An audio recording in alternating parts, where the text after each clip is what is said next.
अथर्वची बघ अथर्वची बघ बघ. माधुरी आवरलीस का? ये लवकर.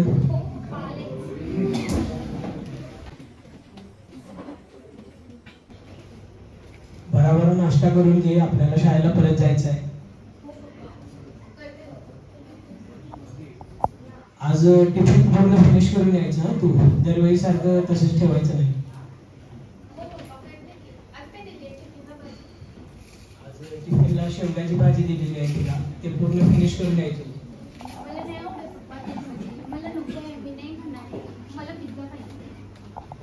ते खायला लागते भाजीपाला वगैरे सगळ्यांमध्ये, कारण त्यामध्ये विटॅमिन्स मिनरल्स वगैरे सगळे मिळतात तुला, म्हणजे जे तुझ्या शरीरासाठी चांगले आहे.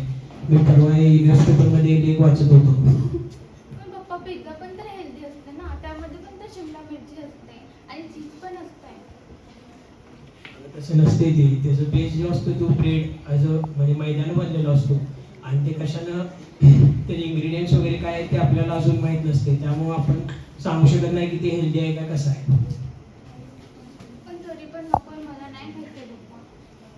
नाही राहू दे आता, नाटकं नको तुझी. चल लवकर आवर, शाळेला सोडतो तुला. पप्पा मी नाही येणार आहे शाळेला. का शाळेला का नाही जाणार तू? नेहमीच तुझं हे नाटकं करायचं. नाही पप्पा, मला खरंच बरं नाही वाटत आहे, मला नाही यायचं आहे, आणि मी खेळू पण नाही शकत, मला खेळताना धाप लागते. नाही तू नाटकं करायला लागलंस. नाही पप्पा, मी खरंच सांगते.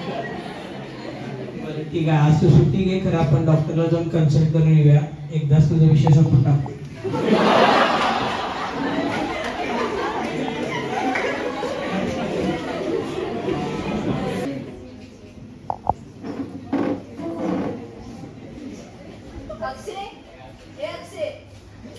आले हो सासूबाई.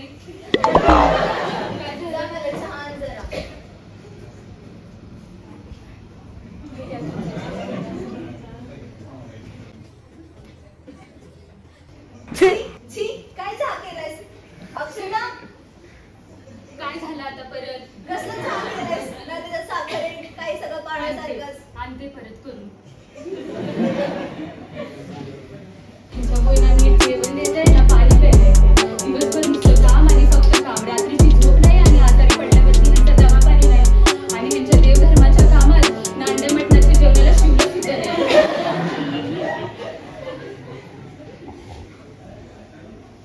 हे घ्या चहा.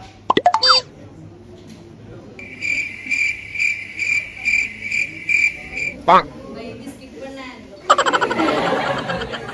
अक्षता कुठे गेली बरं?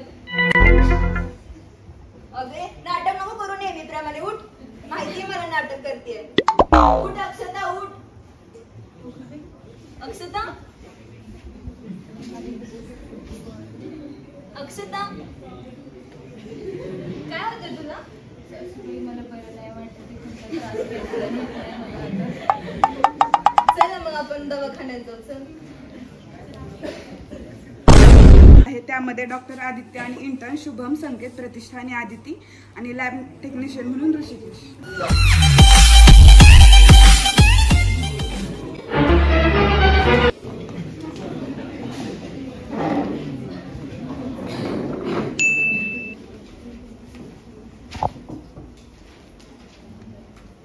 शुभम पेशंट बोलो.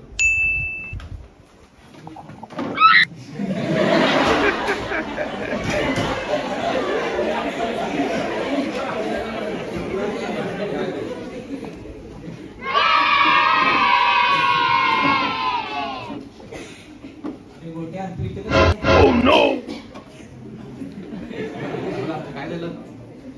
डॉक्टर 2-4 दिवस झाले हिला कंपनाला सगळं झालेलं आहे, आणि खेळताना वगैरे धाप लागायला लागली, आणि अशक्तपणा पूर्ण आलेला, म्हणजे बॉडीत एनर्जी नसल्यासारखं लागतं.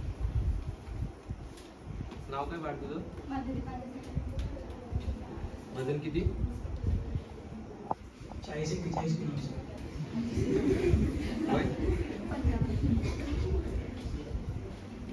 काय रे बा, एवढं वजन कसं काय कमी केलं? जेवण नाही करत का? काय जेवत नाही डॉक्टर ती, फक्त पिझ्झा बर्गर वगैरे असं बाहेरचं पदार्थ लागते तिला खायला. घरातले पालेभाज्या वगैरे काय खात नाही. आणखी काय त्रास होता हिला? की एनर्जी पूर्ण दिवस त्याची कमी असते, म्हणजे स्कूलला पण जाऊन आले की विकनेस वगैरे असतो, म्हणजे कायम झोपत असते असं. प्रतिष्ठा थोडं चेक कर.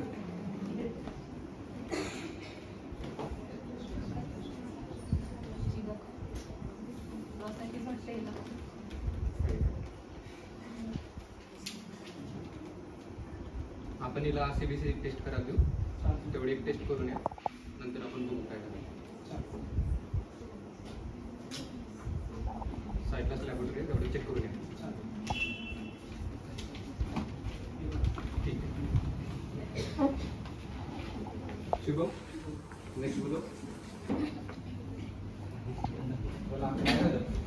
डॉक्टर बघा हिला काहीतरी होतंय, चक्कर आल्यासारखं म्हणतो. काय नाव? अक्षता पाटील. वय? वय 40. वजन? वजन 50. जेवण नाही करत का? वजन खूप कमी आहे तुमचं. हो, नाही. काय तुम्ही बोलू शकता. नाही तसं जातं जेवण, खाते जेवण, पण आता काय घरी असल्यावर खाणार ना. का तुम्ही जेवायला नाही देत का तिला? ते येतं की पण ती जास्त असं ते बाहेरच जास्त खाते. तिला हे घरातलं काही खाऊच नाही वाटत. असं बाहेरचं खायला पाहिजे, नुसतं बाहेरचं खाते. थोडं यांचं चेकअप कर.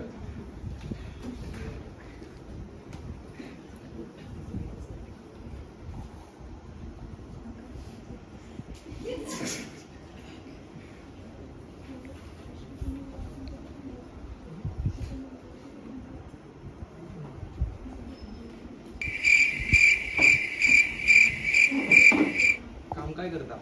काय नाही, घरीच असते. नेमका काय काय त्रास होतो तुम्हाला?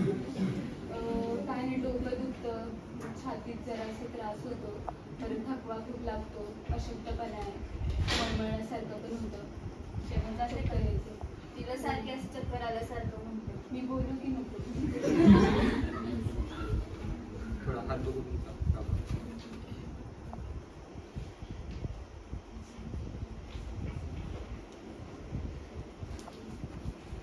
तुमची प्रेग्नन्सी टेस्ट करून ठेवा, CBC पण तुमची प्रेग्नन्सीची टेस्ट करूया आणि CBC पण करू तुमची. बघूया. थोडं वाटत आहे, बघू टेस्ट करू.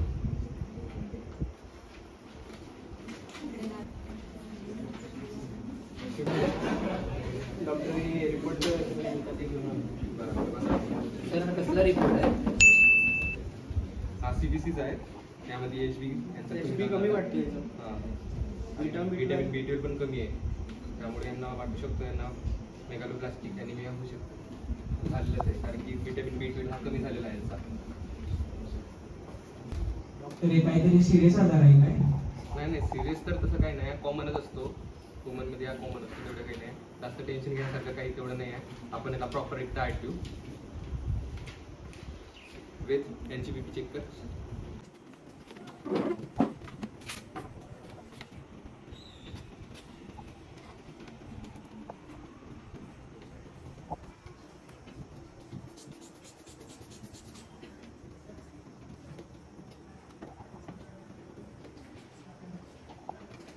सर 130 येते.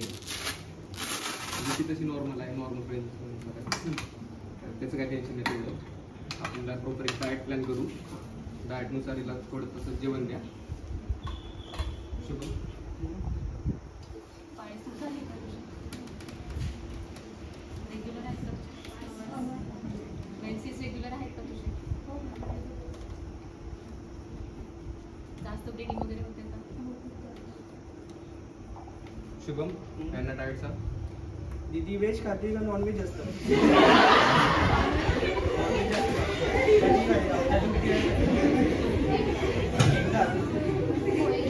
एकदा तुम्हाला वाढवायला लागेल. चिकन तुम्हाला आठवड्याने 3दा तरी खायला पाहिजे. चिकन, मटन, परत मच्छी, परत मग दूध दही, परत माझा उन्हाळ्याचा सीझन आहे, मग आवळा खा, जास्त संत्री खा. आम्हा खायला घाला. डॉक्टर थोडं डाएट यातून लिहिलेलं आहे आणि थोडं मेडिसिन आहे, हे घ्या, क्युअर होईल. बाहेरचं खायचं कमी करायचं. चालतं.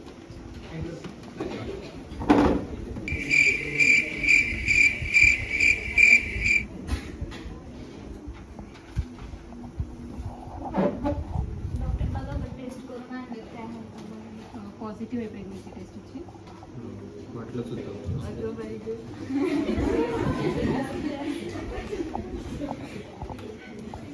कसं आहे आपल्याला त्याची भीती नव्हती वाटत होतं ते झालं आहे प्रेग्नेंट आहे ती. आता तुला हिला डाएट जरा प्रॉपर द्या. काळजी घ्यावी म्हणजे लागेल. काय द्यायचं डाएट म्हणजे काय द्यायचं? पालेभाज्या खायच्या, पालक मेथी खायचं आणि विटॅमिन सी रिच म्हणजे ऑरेंज आपलं संत्री खा, आवळा खा. नॉनव्हेज खाता का तुम्ही? नाही, घरी इथे आल्यापासून तर भेटत नाही. दुधाचे पदार्थ, दूध वगैरे असतं ना घरी, मग दूध घ्या. आणि चहा आणि कॉफी जास्त पिऊ नका. हां ते कारण का त्याच्याने काय होते, आयर्न ऍब्झॉर्ब होत नाही. आणि तुम्हाला आलेला आहे. थोडा चहा कमीच करा आणि तुमच्या सासूबाईला पण कमीच द्या. पनीर वगैरे खायचा, नॉनव्हेज खात नसाल. चालतंय, मग आता काय अजून काही लागेल का डॉक्टर? नाही तसं तर काही नाही आहे, कॉमन आहे, तेवढं काही होणार नाही. फक्त नेक्स्ट मंथमध्ये येतात तेव्हा एकदा दाखवून द्या परत, बस चालेल.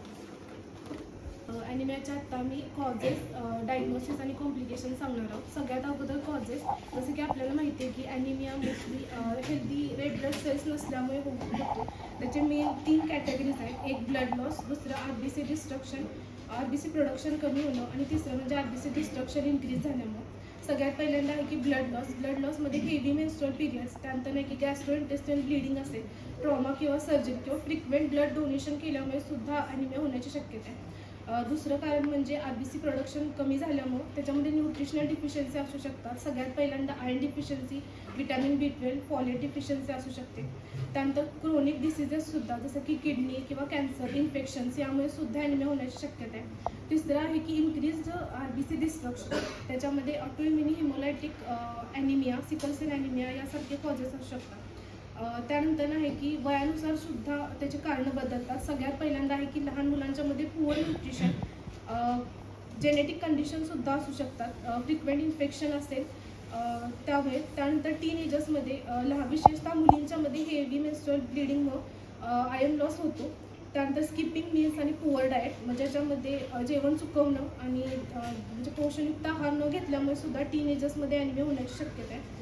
तिसरं ॲडल्ट्समध्ये ब्लड लॉस तर आहेच, त्यासोबतच अल्कोहोल यूज करणं त्यामुळे जे न्यूट्रियन्स ॲब्झॉर्प्शनला अफेक्ट करतं. एल्डर पीपल्समध्ये chronic illness, poor absorption, medications, intoxication यामुळे सुद्धा ॲनिमिया होण्याची शक्यता आहे. त्यानंतर आता The diagnosis of anemia, it can be done on the basis of complete blood count, that is CBC. So the first factor for diagnosis is HB. So the HB in male is 13 to 18 gram deciliter. So when the count is below the 13 in men's, and in female it ranges from 12 to 16 gram deciliter. So when this count is below 12, so it is indicative of anemia. Second is RBC count. RBC count it ranges from 4.5 to 5.5 million. So when the count is below 4.5 million, it is indicative of anemia. And third is hematocrit value. Hematocrit value, it is a ratio of volume of RBC to the total blood volume. So when this count is below 0.5%, it is indicative of anemia. Fourth is reticulocyte count. So reticulocytes are the cells which are present in the blood, and it tells us about the rate of production of RBC from bone marrow. So when this count increases, it indicates anemia. And lastly, the presence of autoantibodies. So all this factor together contributes to anemia, not just the presence of one factor. So these all factors, if all these factors are present, it indicates anemia. Thank you. Complications of anemia: severe fatigue and headache, hypoxia, physical and mental growth retardation, neurological damage, anxiety, depression, heart problem like arrhythmia, heart failure, tachycardia, organ damage like liver, heart, kidney, and pregnancy complication मध्ये premature birth, cold hand and feet, and death. Thank you. The most recent data for anemia in India comes from the National Family Health Survey, 5th round condition in 2019-20 and 21. This data shows that 2 in 3 children under the age of 5 were anemic, as well as over half of women and quarter of men aged 15 to 49 years. In 2018, the Government of India launched the Anemia Mukt Bharat strategy with the target to reduce anemia in the vulnerable age groups such as women, children and adolescents in the life cycle approach, providing the preventive and curative mechanism. Thank you. त्याच्यापेक्षा हा better, much better झालेला आहे. हा म्हणजे अजून जे next येणार असतील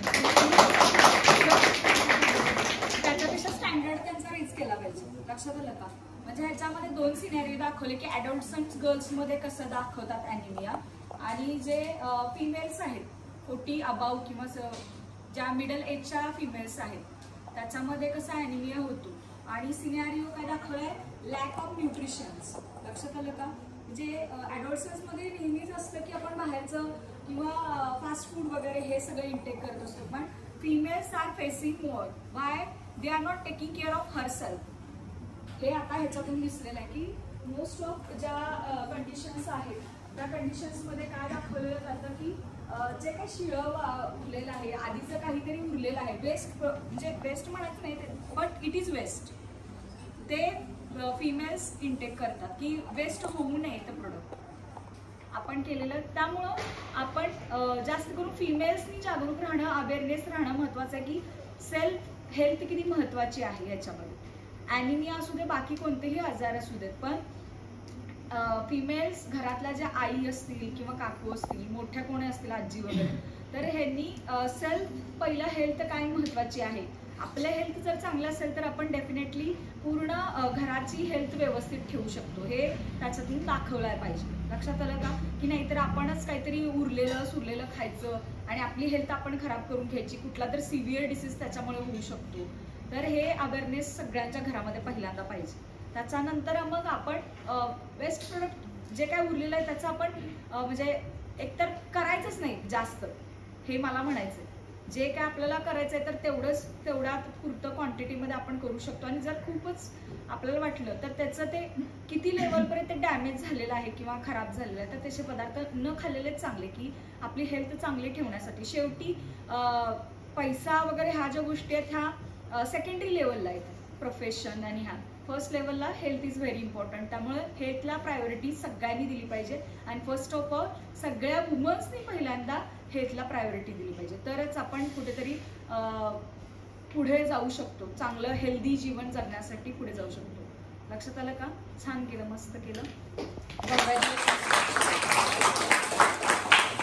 हेच एक्सपेक्टेड असतं तुमच्याकडून की आता बाकीचे म्हणा किंवा 1-2 असे व्यक्ती आहेत की त्यांनी मी मागे बसलेले असतात, पण काही टॅलेंट आहे हे आपल्याला तिथं पुढं लागतं. अरे तसे टॅलेंट नाही आहे, पण काहीतरी प्रत्येकामध्ये थोडंफार असतंय talent, but that not showing. लक्षात आलं का? ते आपण प्रत्येकाने ट्राय करायचंय की आपल्यामध्ये हिडन जेम्स काय ते बाहेर काढले पाहिजे. बरोबर? आपल्या क्लासमध्ये बरेच हिडन जेम्स आहेत तर ते बाहेर आले पाहिजे. त्याच्यासाठी हे प्रत्येक ऍक्टिव्हिटी असते, त्याच्यातून आपल्याला काहीतरी शिकायला भेटायला पाहिजे. बरोबर? तर हे डेफिनेटली काहीतरी लर्निंग लेसन देण्यासारखंच होतं.